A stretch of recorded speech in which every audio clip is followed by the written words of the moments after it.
Welcome to the DFS Build NBA edition. I'm Kevin Roberts, joined with Taylor Smith, ready to go over the DraftKings main slate. I think we have 7 games today. 1, 2, 3, 4, 5, 6 games. Even better, because I think we had 8 yesterday. Yesterday was a farce. Jimmy Butler revenge? I think not.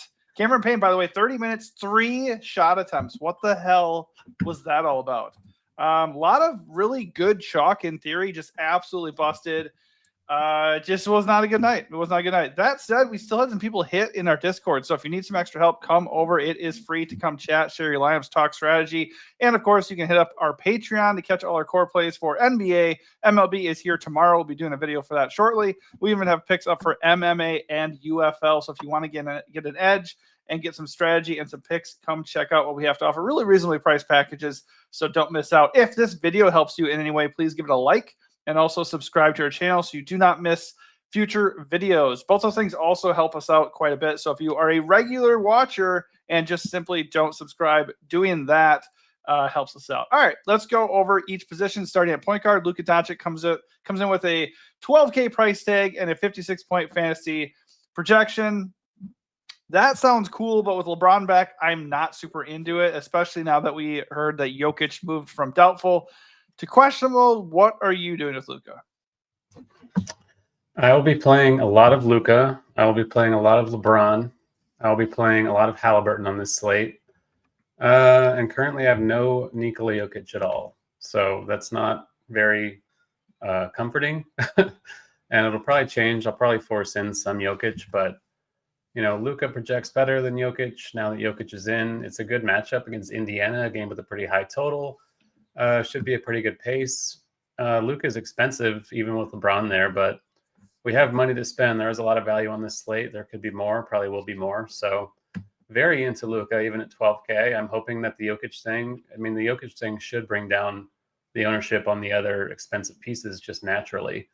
So I do think Luka is a terrific play. I think Halliburton at 8.4 is not a similar play, but a great play for the dollar. Both sides of that game look good to me. So I like it quite a bit. The cheap stuff is pretty obvious with this Milwaukee news we have now with KPJ and Ryan Rollins without Damian Lillard. But on the high end, I have a lot of interest in Luka at 12K. Yeah, I came into the slate not that interested, but that had a lot to do with Jamal Murray. Like Jamal Murray at 8.6 with no Jokic was going to be the clear play at point guard, and then we did have some other values too. Like I like D'Lo coming in. So certainly at this point, we have to be a little bit more interested in Luka. I still don't really want to do that. I think if I'm going to go all the way up, it's going to be Jokic, especially with Giannis out. There's just going to be no resistance for him. But at 12K, possibly low-owned Luka with a really good projection and a smash spot, I can't hate on it. James Harden's questionable. If he's in, are you liking him at 9.8K in Madison Square Garden? I do like him a little bit. It's concerning that I think, suffered a foot injury the other night. So I'd be kind of surprised if he played, but it is Harden. He doesn't really take a lot of games off at the same time. So he's fine. I do like the game in general. That's another one with a pretty close spread. New York on a back-to-back, but no travel for them. They waxed the Mavs last night at home. But I do think Harden's a fine play at 9.8. I just prefer Luka on the high end. I prefer taking the savings with Halliburton. And a few others, but he's okay enough. I don't hate it on this slate. Yeah, Scotty Barnes is projecting like a god. He gets the Nets, which is a little bit interesting because the Nets tend to play pretty slow. And Barnes, we just don't know what his minutes are going to be from one night to the next. 8.7 in theory is a good price for him, and he projects really well. What are you doing with Barnes tonight? Not playing him because he's on the Raptors, and I do not want to have anything to do with that. So yeah, 100%. I just don't see the need. Yeah, I just wanted to touch on that since people might be checking their optimizers and just seeing him pop. I just don't see a reason to do that. Halliburton, like you said, is I'll get to Grimes. Don't you worry about that. Halliburton, like you said, is like a big reason why we don't have to mess with Scotty. And another option, of course, is Quentin Grimes, who looks really, really good at 9.1K against the Wizards. I think we can now see there's enough evidence for us to just believe that they're okay playing him a good amount. He's gotten many games with like 32 to 35 minutes. He's not that limited, and he just rested in his last game. So Nick Nurse lied. Is that what you're saying? I don't believe you. Nick Nurse never lies. So yeah, like basically they shut down Oubre. Like that's what it looks like, and they're not going to play Maxey, but they're Yeah, not they were worried. like, we're not going to play Grimes and Oubre and Yabusele big minutes moving forward, and then they've been playing Grimes big minutes. So whatever, Nick Nurse. Exactly. So at this point, I'm confident in playing Quentin Grimes, and I'm glad that it only took me till he got up to be 9.1K. It's insane that we're paying 9-1 for Quentin Grimes, so and he's still stupid. like a pretty good play against the Wizards. He's a great play against the Wizards, especially if people are going to start going up to Luka and Jokic, and there's other plays like in this range that I like a lot. But just in the name of freaking cat last night, you can't ignore the top studs when they're in really good spots and projecting like gods. Luka and Jokic are definitely viable. They're definitely worth getting to on this slate. Like you said, the value is kind of obscene. That said, Quentin Grimes looks good. I like Quentin Grimes here. It's the Wizards, man, and he's got a massive role. Look at this usage rate. This is disgusting. He is their offense. I like, though, by the way, that Niang was telling him how, like, when all those guys come back, he's not gonna be shit. And like if he's on any other team, he'd be nothing. But it's like, well, who cares? Like, you're still producing, like you're still doing what you're doing. Like, the numbers are the numbers. Is he implying that like anyone could do this if they had this role? Because I don't buy that at all. No, I don't buy that either. I do buy that the way the NBA works and like the more usage you get, like it's just natural that you're gonna have a better chance to produce. But there is nothing that guarantees you're gonna put up 28 points a game. Like, you have to fucking do that, you know? Like, you can't just like auto hit your shots and like get all these other ancillary stats and everything. So Niang is a bit of a tool. It's not like he's going like 10 for 40 and just getting points on volume. He's like, shooting incredibly well. Yeah. Yeah. And he's getting rebounds and he's getting assists, and I don't know, he looks legit. I know. Hey, so this is probably going to be the time now that Grimes completely tanks, or like Nurse plays him 12 minutes. It is an interesting game, though. Like, yeah, the Sixers don't want to win. The Wizards don't want to win. Yeah, the Sixers can't really catch. I mean, the bottom three teams finish with the same lottery odds. Philadelphia is 5 games south of that, so I don't really think they have a realistic shot at that. So I'm just assuming they're going to keep playing Grimes. Like, there's always a chance he gets rug pulled, but I'm okay with it at low ownership on this slate if he's going to be under 10%. He's also 24. Just develop him. Like, why do you care that much? Just play all the other shitty players so he's just like a one-man wrecking crew, you know? Anyways, it is obviously inherently a little bit risky, but he looks good. Down below, like, I don't want anything to do with Jamal Murray if Jokic is in. If Jokic is out, right back to Jamal being a core play. Love him if Jokic is out. D'Lo, still like him at 5.8K. Don't mind that against the Raptors. Good spot. He's speaking of usage, like D'Lo is going to chuck it, man. 34%, 32% in his last 2 games. The cams are out. It's just him and Keon Johnson, really. So D'Lo, like, he's become less of a priority with all this other value, but D'Lo is still a good play. Like, I still like him. Jordan Poole plummeting to 6K because we cannot trust the Wizards to play him more than 25 minutes. So I can't do that. The 6K price calls to me, but I don't think I can do that. Like you said, KPJ and Ryan Rollins. Why don't you elaborate there? My lean is KPJ. What are you thinking there, based off of like who starts and like just who do you trust more in this spot? So it's an interesting situation because Rollins has been starting, but Porter Jr. is a way better per minute guy. Yeah. The minutes have been pretty volatile. I just think it looks like as of now, I don't know what you're looking at ownership wise, but I'm seeing Porter quite a bit. Like, they're both pretty chalky. I'm seeing Rollins around 30% and Porter around like 60. So I was just going to say play the lower owned one and ignore the higher owned one, which I still think is viable. But without Giannis and Dame, I think playing them both together is perfectly fine, just because there's going to be a ton of usage to go around. If Giannis was in, I'd be more inclined to play one. Right. But since there is so much to go around, I think playing both is viable. They can see the floor together.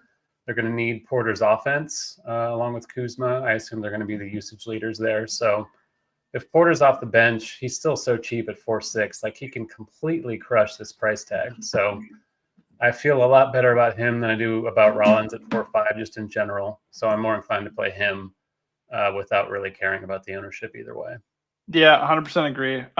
There are other options here. Keon Johnson, like I said, he looks pretty good still at 5.7. He's going to get usage with those other guys out. Bob Carrington, 5.3. Wizards are down guys. They refuse to play Jordan Poole extended minutes. He actually is getting some run. He played like 33 minutes in his last game, I believe. a 30, and then 35 the game before that. He crushed in his last game. He does have a very low floor, but as far as Wizards guys that we can actually trust, like, first of all, only play Wizards guys that are starting, I think. Remember the other day when Tristan Vukovic got like 5 minutes? Like, I don't want to mess with that. Like, Vukovic is a good play, but not if he's not starting, he's very, very risky. But yeah, Carrington looks okay. Just don't think he's a priority at this point. Obviously can't play Russ at that price tag with Jokic back. AJ Jared Johnson. Butler's okay. Yeah, Jared Butler, 6.2, 6.2. It's fine. Not excited to play that, but in a tournament, I think that's doable. And then Doughton at 5.1. That feels a little bit better, but I think Butler is the more reliable player. I feel like it's just like whatever guy you play between Doughton and Butler, the other guy's going to nuke. Like, it's just always how it seems to go. I don't mind Peyton Pritchard with no Tatum, but I just think he's not really a high priority. I'd rather pay for the other more expensive Celtics on this slate. You know, he's going to be owned at a fraction of the percentage he was yesterday. I think campaign, baby. Dude, I am 100% ready to go back to campaign. Here's the thing. He still had 16 fantasy points. He still played 30 minutes. He just took 3 shots. If he is a little bit more aggressive, I think he hits yesterday. And the thing is, today, you could argue, yes, the matchup with the Clippers is not great, and it's not. But that actually is going to be for everybody else, too. So maybe that, like, the Clippers defense impacts everybody else a little bit to the point where Cam actually has to shoulder more of a scoring load, to pick up the slack. So I like the price has not budged. The role has not changed. If it's a close game, he's still possibly going to play up to 38 or 40 minutes here. So I like him quite a bit, especially since he's going to be overlooked. Yeah, I think he and AJ Johnson are both really good. They're not going to be unknown, but I think they're pretty good leverage plays on someone like KPJ or Rollins, who are going to be significantly more popular in that exact same range at the same position. So I do prefer Johnson to Payne at the moment, but both are really good plays, especially Payne. Like, I'm seeing him at around 10%, and yesterday he was like upwards of 70% owned, and it's the same. Yeah. It's a smaller slate today, but there's really no reason he shouldn't be unowned after being mega chalk yesterday. No, and the nice thing about both those guys, shooting guard eligible, baby. All right. Speaking of shooting guard, unless you have a point guard you want to get in at the last second here. Nope. All right. Jaylen Brown looks really good. 8.9K. Did not play very much in his last game, but that was his first game back. He played 25 minutes. Don't really care about any of that because no Tatum. So no Tatum, 8.9K. It's getting a little bit up there in terms of salary, but the usage is going to be there. If he can just fucking connect on his shots and be aggressive, he'll hit. Good projection, really good matchup against the Suns, and honestly not that owned. So I like Jaylen a lot. You can look at Devin and Quentin; they're fine. Really, those 3 guys look really good here. And then Derek White at 8.1, just a lower projection than Jaylen, but he's going to be way less owned. So Derek White is in play. His price is just also ticking up a bit.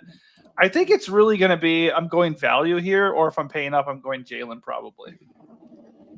Yeah, I'm probably playing Jaylen at the forward spot just because guard has so much value and forward is kind of shitty once you get past, LeBron and Kuzma and guys like that. So, yeah, Brown's the top guy by default, no question about it. Mm-hmm. Grimes, whatever, Jared Butler, fine.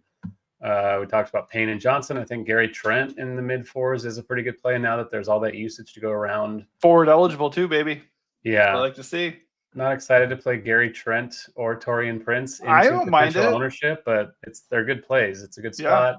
Yeah. They just have a lot of usage to go around. So, dude, not really into Derek White overall, though. I think he's kind of a shaky. Like, is there really a huge ceiling on Derek White? I know he had that one monster game where he scored like 40 points, and Pritchard also scored 40 points. But in general, max price Derek White is not really something I'm excited to do. No, I agree. I think he's in play, obviously, but I think Jaylen Brown and Porzingis are much more appealing.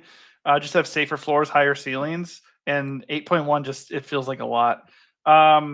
Yeah, Gary Trent small forward eligible too, which is really nice. But the thing is, Gary Trent's already getting minutes. He's already played like 31 and 33 minutes the last 2 games. And if you've ever looked for a guy who does not mind shooting the ball, you'll see Gary Trent in the dictionary because that's just what he does. He is a chucker through and through. Don't think there's anything else we have to do at shooting guard. All right, let's move it over. I think small you can forward. punt with Colby Jones for the Wizards just because he's 3-4 guard forward, but not a core play at all. Okay. All right, so at small forward, LeBron leads the way with a 49-point fantasy projection. You said you were in on him. Not even that own. Nice spot against the Pacers. Good price. He did not do well for me when I used him the other day. 41 fantasy points. I feel like he always does that to me. It's so annoying. But I agree. He's a good play. Just don't think he's a priority for me. I think Jaylen Brown here at small forward is the better option. I'm going to ignore Scotty Barnes like you were suggesting. If Harden's out, Kawhi's okay at 8.8. Don't mind it. I think I would just rather play Jaylen Brown still. But you could certainly make that pivot. Josh Hart, I said last night was the night to play Josh Hart, and he got like 56 fantasy points and a triple-double. First time two Knicks teammates got a triple-double in the same game. I don't like him that much tonight against the Clippers. Much worse matchup, and I'm not going to chase that, but hopefully you used him yesterday. Kuz at 5'9" is obvious chalk. I guess if you wanted to just gain instant leverage, you could entertain going underweight, but I will not. I think he looks really good at 5'9". And then Justin Edwards at 5'7". The price is ticking up, but the guy keeps playing like a lot of minutes, and he's had 30-plus fantasy points in 4 straight. I just think against the Wizards, he's a really good value. Yeah, I think the Kuz thing is obvious. He's going to be the guy offensively for the most part. 5'9", could be maybe 7K in the normal circumstance with all the usage to himself. So good underpay for him.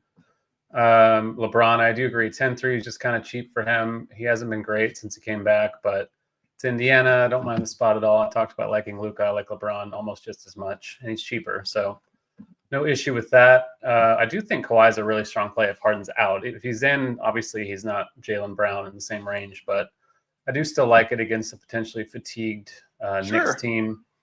Hart and Anunoby, every single night these guys are in play. Anunoby's been awesome lately without Brunson, so I don't mind paying up for him at 6'9". We'll see what happens with this Wizard stuff, but if Jalen Martin starts, he's 3K flat at small forward against Philly. I would be very inclined to play that, even though it sounds horrible.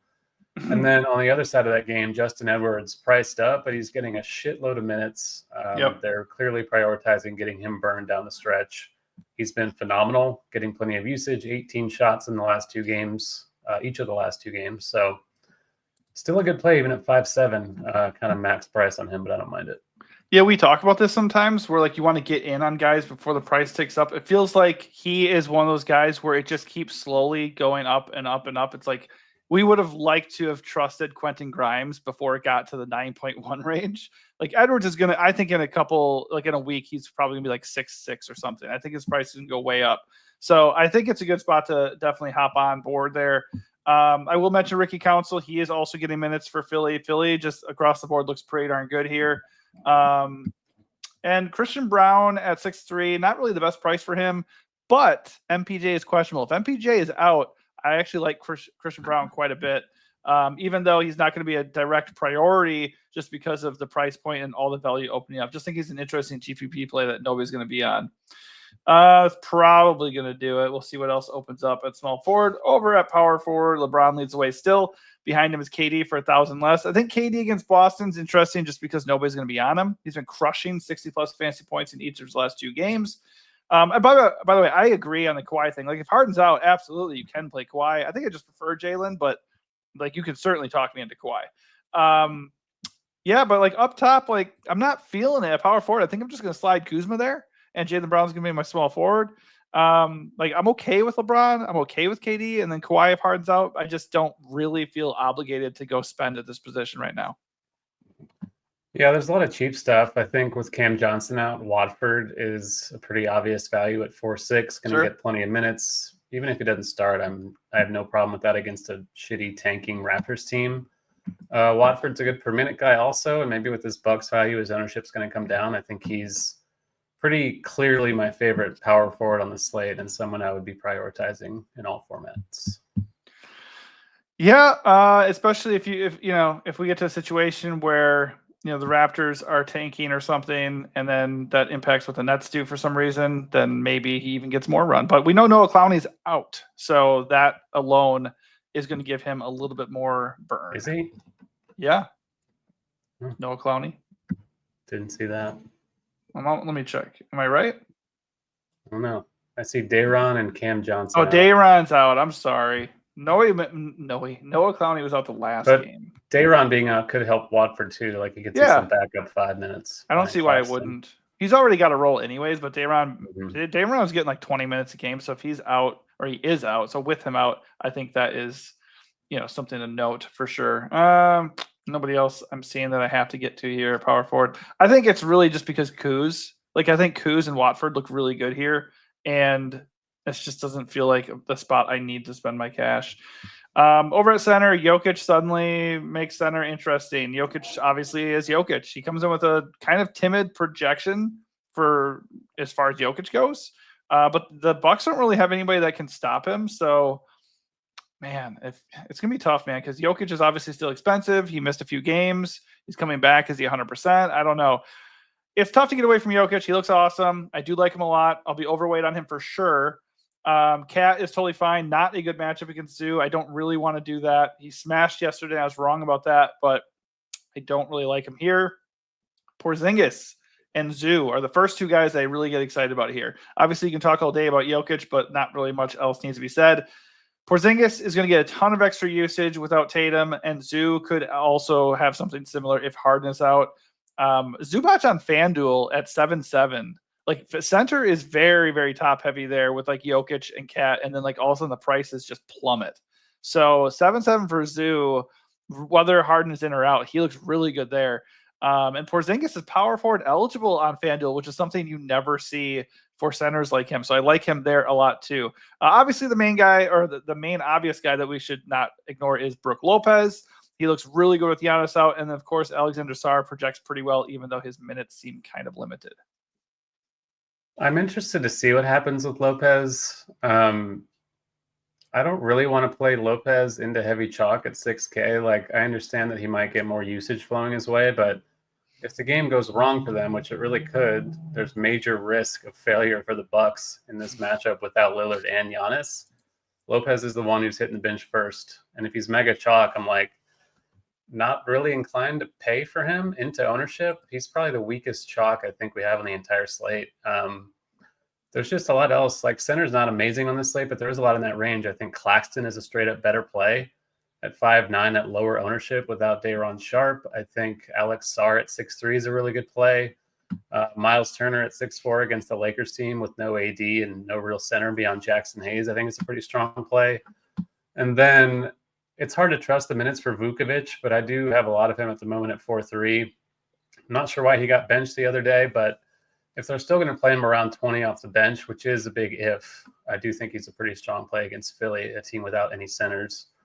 Yeah, I think Lopez would be kind of my calculated fade of this group at the moment. I get the logic. It's going to be a hard disagree for me just because he's only 6K. He's just going to be soaking up incredible usage here. Obviously, he's kind of just a spot-up shooter. Like, I don't know if he's going to be getting a ton of extra shots. First of all, Denver's interior defense is horrific this year. And he's a perimeter center. He is a perimeter center under the current construction of the Milwaukee Bucks, because who operates in the center of that offense? It's Giannis. I just can't imagine he's suddenly posting up. I'm telling you, now. I'm sure you've watched him when he was back with the Nets. He is a very good post player. Years ago, I remember, but I'm just saying he's not. Yeah, I know, but now it's different. Giannis is not there. You need somebody to have a presence inside. It's going to be Brook tonight. I would be surprised if, like, Giannis has missed games this season. Is Lopez posting up a ton in these games? Like, it just doesn't seem like it's his style of play. I cannot vouch for that, but I'm just telling you, it's a positive matchup for bigs. There is no Giannis. I would not be shocked at all if Brook was used more inside. He doesn't need to straight up post up. He has a good mid-range game too. I'm conceding that he is a good play. I'm just saying, there is a case to fade. He is a shooting big. If he's not hitting his shots, he's not rebounding. He will block shots, but he's not rebounding. There are a lot of ways for him to fail. And I think that is one way I'm happy to get different from the field, because you have to get different somewhere. That's true. All right. That is going to do it for the position by position breakdown. Let's end with our strategy for the slate. I think I like going more balanced. I think there's a lot of issues here. Obviously, with LeBron there, I feel like Luka's ceiling is just naturally capped. So paying $12K for Luka, even in a good spot, even with a good projection, I don't love it. And then Jokic looks really good, but it's his first game back. And then you're talking about the potential blowout risk and all that. I don't know if he'd actually be limited or anything. I don't know. I just think there's so much good stuff in the second level here. that I think that's the way I'm leaning right now. What about you? I agree that the mid range is loaded enough to where you don't have to pay up for a 10K guy. But if I do, it'll probably be Luka or LeBron, one or the other. Probably wouldn't play them together on this slate just because there is a lot of good stuff in the mid range, and I don't think the full on stars and scrubs thing is needed. But it will be a little different with everyone paying into the mid range for Kuz and guys like that. But Jaylen Brown has kind of let people down in games without Tatum, but I think this is a really good spot against a Phoenix team that can't defend. So yeah, I do think he's kind of a building block on this slate. Well, here's the other thing, by the way. If this current ownership holds, Jaylen Brown is not he's not really chalky. And the Jokic ownership is going to pick up steam.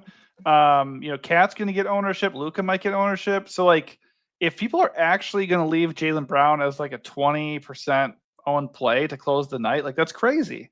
And you have all these other options like Halliburton, Quentin Grimes. You got the centers. You have Kawhi possibly drawing ownership with no Harden.